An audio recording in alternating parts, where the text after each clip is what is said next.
जम्मू कश्मीर की अगर हम बात करें तो जब से नए 25 लाख वोटर्स को कहीं ना कहीं वोट डालने का एक अधिकार देने का एक फैसला लिया गया है, उसके ऊपर जम्मू कश्मीर के अंदर बवाल मचा हुआ है और सियासत भी कहीं ना कहीं गरमाई है और कई प्रदर्शन भी इसके चलते किए जा रहे हैं। और बात करें, अगर हमारे साथ आज अभी बातचीत करने के लिए बलविंदर सिंह जी हैं, आरटीआई एक्टिविस्ट हैं और लगातार जम्मू कश्मीर के मुद्दों के ऊपर इश्यूज जो प्रॉब्लम्स आती हैं एक बुलंद आवाज बनकर बाहर आते हैं। इनसे जानते हैं क्या कुछ इनका कहना है कि जो नए 25 लाख वोटर्स आ रहे हैं किस तरीके से देखते हैं, क्या विचारधारा रखते हैं, इन्हीं से जानने की कोशिश करेंगे। सर बहुत बहुत स्वागत है आपका। किस तरीके से आप देखते हैं कि नए 25 लाख वोटर जो हैं उनको एक वोटिंग का जो है वो राइट दिया जाएगा? क्या बाहर के लोग आकर यहाँ पे जम्मू कश्मीर की सरकार बनाएंगे? देखिए, ये तो मैं पहले समझता था, ये सुना था कि पार्लियामेंट की इलेक्शन में कहीं का भी कोई आदमी पार्टिसिपेट कर सकता है पार्लियामेंटेरियंस को मेंबर पार्लियामेंट चुनने के लिए, लेकिन लोकल हमारे रिप्रेजेंटेटिव कौन हो, ये राइट तो सिर्फ लोकल्स के पास ही होना चाहिए, ना कि कोई बाहर किसी स्टेट से आके वो यहाँ जम्मू में ये डिसाइड करे कि उसके इलाके में कौन उसको रिप्रेजेंट करेगा। ये जम्मू वालों के साथ बहुत बड़ी बेइंसाफी हो रही है और मैं समझता हूँ बीजेपी वालों को इन चीज़ों से गुरेज करनी चाहिए। बीजेपी का सिर्फ एक ही है, उसके दौर पे जनता खुश है नहीं है, गवर्नेंस है कि नहीं है, इन्फ्लेशन कैसी है, अनएम्प्लॉयमेंट कैसी है, जितनी भी आपकी यहाँ एग्जाम्स हुए, रिक्रूटमेंट एजेंसी ने रिक्रूटिंग की, सब आपको कैंसिल करनी पड़ी क्योंकि वहां पर बहुत बड़ी धांधली होगी। ये चीजें आपसे संभाली नहीं जा रही। अब आप जम्मू के लोगों को एक और इम्तिहान में डालने जा रहे हो। 25 लाख वोटर क्यों जरूरत पड़ी? क्योंकि आपको यह मालूम है हमने काम यहाँ पर किया नहीं, लोग हमें यहाँ के वोट नहीं देंगे, हमारी सरकार नहीं बनेगी। सिर्फ और सिर्फ एक ही मकसद है बीजेपी का कि हर रियासत में सरकार अपनी बनानी, जहां जहां अपोजिशन है उनको बिल्कुल खत्म करना, चाहे वो केजरीवाल की हो, कांग्रेस की हो। अपोजिशन मुक्त भारत बनाना चाहते हैं, वो हम कहते हैं बेरोजगारी मुक्त भारत बनाओ, इन्फ्लेशन मुक्त भारत बनाओ। इतनी ज्यादा उन चीजों को देखने का सरकार का नहीं, सिर्फ और सिर्फ अगर आज उसकी एक्साइज पॉलिसी को ये क्रिटिसाइज करते हैं, जम्मू कश्मीर की एक्साइज पॉलिसी ज्यादा फेलियर है, लेकिन यहाँ पर इनका ध्यान नहीं है। अब ये उन मुद्दों से लोगों को भटकाने के लिए जम्मू वालों को भरोसा इन पे उठ गया। उनको लगता है कि जम्मू वाले शायद हमें दोबारा जो 25 पहले आए थे इस पर 25 भी ना आए। तो कश्मीर में आज भी इनको पता है कि वह PAGD जो बना या वहाँ नेशनल कॉन्फ्रेंस या PDP, वो इनको अभी भी टक्कर देने की हैसियत रखती है वहाँ। इसलिए ये चाहते हैं कि हमारा चीफ मिनिस्टर बन जाए, हमारे MLAs बन जाए। उसके लिए ये कहीं ना कहीं जोड़ तोड़ करने के लिए तैयार है। किसी भी हद तक ये सियासत में जा सकते हैं, चाहे वो लोगों को सूट करती है, बात नहीं करती है। इनको जो सूट करता है वो डिक्टेट वही करते हैं, क्योंकि जम्मू वाले आगे ही इनसे बड़े रोज धरने प्रदर्शन है। आपको 144 लगानी पड़ी, जम्मू वालों की कोई बात आप सुनते नहीं। आखिर क्या हुआ? आपको जो हरि सिंह जी की छुट्टी मांग रहे थे वहां 144 लगानी पड़ी। हमारे फाइनेंशियल अकाउंट्स के जो बच्चे बैठे हैं, बच्चियां रो रही हैं सड़कों पे बैठ के, क्यों? गलती किसी की थी, सारे बच्चे क्यों उसके लिए भुगते? आप उसकी अकाउंटेबिलिटी फिक्स करो। जो शख्स इन्वॉल्व था, कहीं किसी ने करप्शन की, पेपर लीक किए, उनको सजा देने की बजाय आप सारे बच्चों के ऊपर उसका नजरा गिराओगे, ये कहाँ की जस्टिफिकेशन है? सब इंस्पेक्टर के आपने एग्जामिनेशन कैंसिल किए। आप किसी भी रिक्रूटिंग एजेंसी में ट्रांसपेरेंट तरीके से यहाँ रिक्रूटमेंट नहीं कर पाए, आपका बहुत बड़ा एडमिनिस्ट्रेटिव फेलियर है। तो मैं समझता हूँ जिम्मेवारी लेनी चाहिए LG साहब को भी, आप कॉन्स्टिट्यूशनल हेड हो, ये फेलियर क्यों रहा? तो इंस्टेड ऑफ उनकी अकाउंटेबिलिटी फिक्स करो, उनको पनिश करो। आप बच्चों को जो बेचारे 4-4 साल 5-5 साल पढ़ के एग्जाम देते हैं और दोबारा इस प्रोसेस को करने के लिए फिर 3-3 साल लगेंगे।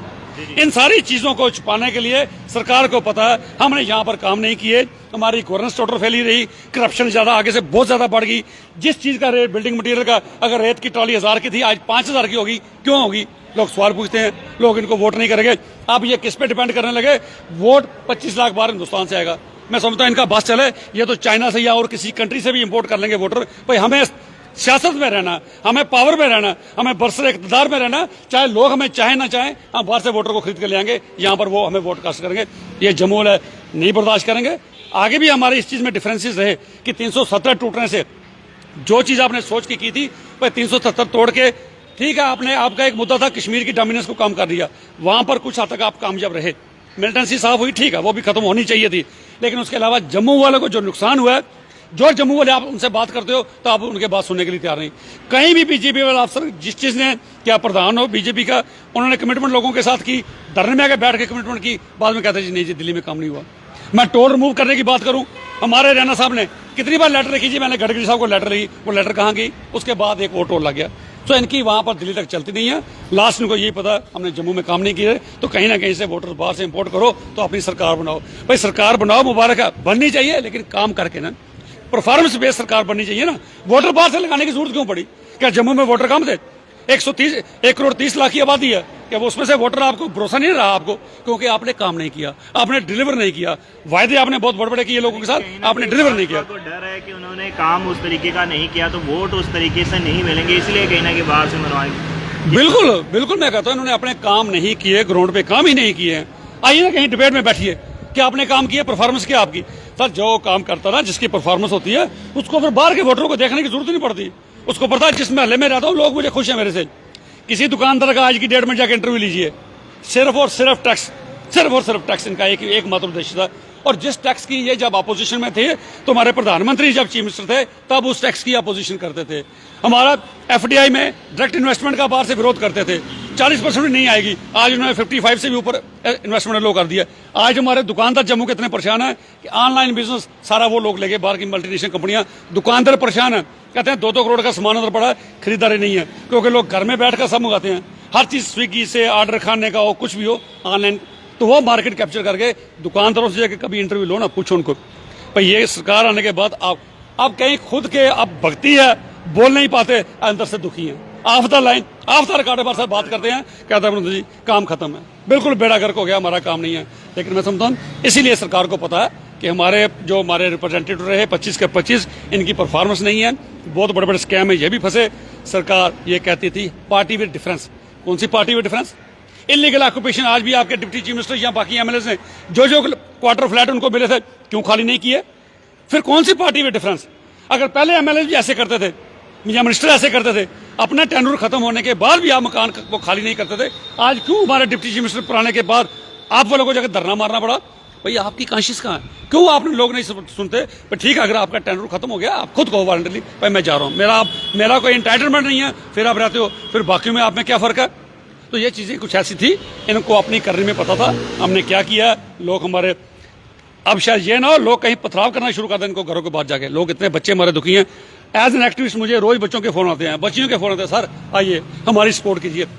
मैंने कहा ये अंधी बहरी सरकार है, ये बच्चों का दुख दर्द, पहले जब अपोजिशन में थी बड़े बच्चों के साथ धरने में बैठ जाना, 10 रुपए कहीं सिलेंडर का दाम बढ़ता था, हमारी स्वर्गीय स्मृति ईरानी जी सिर पे सिलेंडर उठा के चलाना शुरू कर देती थी। राजनाथ सिंह जी दिल्ली के बैठ के थे, सिलेंडर महंगा हो गया। आज सिलेंडर कहाँ गया? आज उनको वो महंगाई नहीं दिखाई देती, आज उनको इन्फ्लेशन नहीं दिखाई देती, आज उनको बेरोजगारी नहीं दिखा देती। 2 करोड़ की नौकरियों का वायदा करके जो सरकार आई थी, पूछिए कहाँ डाटा? जो अच्छा ये सरकार कहती थी जी ट्रांसपेरेंसी, हम आएंगे ट्रांसपेरेंसी। 2014 के बाद किसी भी चैनल ने मेरी कोई न्यूज नहीं चलाई, नहीं तो हिंदुस्तान का कोई ऐसा चैनल नहीं था जहां हमारी आरटीआई की कोई स्टोरी नहीं चलती थी। आज किसी को बताओ ना स्टोरी, कहता नहीं है हम नहीं चला सकते। ऐसा क्यों हुआ? जब आप अपोजिशन में थे आपको ट्रांसपेरेंसी बड़ी अच्छी लगती थी, आज जब आप खुद उस ट्रेजरी बेंचेस में बैठे हो आपको ट्रांसपेरेंसी नहीं अच्छी लगती। अगर आप कहते हो हमने जम्मू में 1 करोड़ कनेक्शन दे दिया, हम लिस्ट मांगते हैं आपसे, हमको लिस्ट दे दो किसके घर 1 करोड़ लोगों के घर जल आपको नल लगाए, कोई लिस्ट हमको नहीं देते। आरटीआई का जवाब ही नहीं मिलता क्योंकि अपोजिशन में रह के ट्रांसपेरेंसी। जब ये अपोजिशन में थे बीजेपी के आरटीआई विंग थे, ये सरकार को आरटीआई लगा के उनको एक्सपोज करते थे। जब आपकी बारी है एक्सपोज करने की तो एक दिन एक नेशनल चैनल में डिस्कशन में बैठे हमारे साथ बीजेपी के प्रवक्ता थे, कहने लगे देखो आजकल हमारी करप्शन खत्म होगी ना। मैंने कहा जी खत्म नहीं होगी, आप आरटीआई का जवाब दो, मैं आपके भी स्कैंडल निकालता हूँ और उनसे ज्यादा स्कैंडल आपके निकालता हूँ, और आप आरटीआई का जवाब ही नहीं दोगे तो स्कैंडल कहाँ से निकालेंगे? तो इन्होंने जवाब देना बंद कर दिया। कोई भी डिपार्टमेंट का उनको पीछे से पूरी पैटर्नेज है, मत दे दो जवाब, देखेंगे क्या करना है आगे। जम्मू में जवाब सेकंड बिल जम्मू में लगती थी, कमीशन यहाँ था, अब कमीशन जम्मू में नहीं है। आगे विद इन 60 डेज हमको जवाब मिलता था, अब ये जवाब दिल्ली में सेकंड बिल लगानी पड़ती है, उसका डिस्पोजल टाइम मिनिमम 1.5 साल है। तो जिसको आज अगर भूख लगी या खाना आज चाहिए उसको 1.5 साल के बाद दोगे तो उसको क्या उस चीज़ की कोई रेलेवेंस नहीं रहती। तो ये सरकार जो ट्रांसपेरेंट तरीके से बात करती थी, ट्रांसपेरेंसी नाम की कोई चीज़ नहीं है। कहीं डीसी ऑफिस में 7 महीने में आरटीआई लगी पड़ी हुई है, कोई जवाब नहीं है। फर्स्ट बिल लगाई है, कोई जवाब नहीं है, कोई सुन के राजी नहीं, आरटीआई को कुछ समझता ही नहीं। सो इस सरकार ने जो अपने काम किए हैं, इसको अपनी गवर्नेंस का पता, हमने क्या काम किया है, हमारे लोग जो चुन के आए थे उन्होंने क्या किया। सिर्फ और सिर्फ मोदी साहब का नाम लेके ये वोट आगे वेव चली और जीत गए। इस बार लोगों को पता, इस बार लोग शायद हमें दोबारा वोट नहीं करेंगे। इन्होंने सर्वे भी कराया, अभी ऑनलाइन सर्वे भी चल रहा था, मुझे भी 3 बार वो कॉल आई किसको वोट दोगे। मैं कहा अदर देन बीजेपी, प्रधानमंत्री के तौर पर किसको देखना चाहते हो? ऐसे सारे 15-18 क्वेश्चन सर्वे में भी इनको आया भाई जम्मू के लोग अब हमें वोट नहीं देंगे। सर्वे इसीलिए पहले कराया था, तब इनको जरूरत पड़ी 25 लाख वोटर बाहर से इंपोर्ट करने की। वरना ऐसा आज तक कभी हमने सुना नहीं भाई क्यों वोटर की जरूरत पड़ी। तो इसलिए ये सरकार को अब अपना सरकार ने रियलाइज कर लिया है कि हमारी परफॉर्मेंस नहीं है, जीरो परफॉर्मेंस है। तो करप्शन में हमारा जम्मू कश्मीर आगे 2 नंबर पे थी, अब मैं समझता हूँ शायद नंबर 1 पे हो। तो जिसके आगे आप करप्शन की कंप्लेंट करते हो सुनवाई कोई नहीं है। जम का मैंने 500 करोड़ का जम्मू में स्कैंडल निकाला, कहीं पर कोई सुनवाई नहीं है। किसकी बात किसके आगे रखोगे?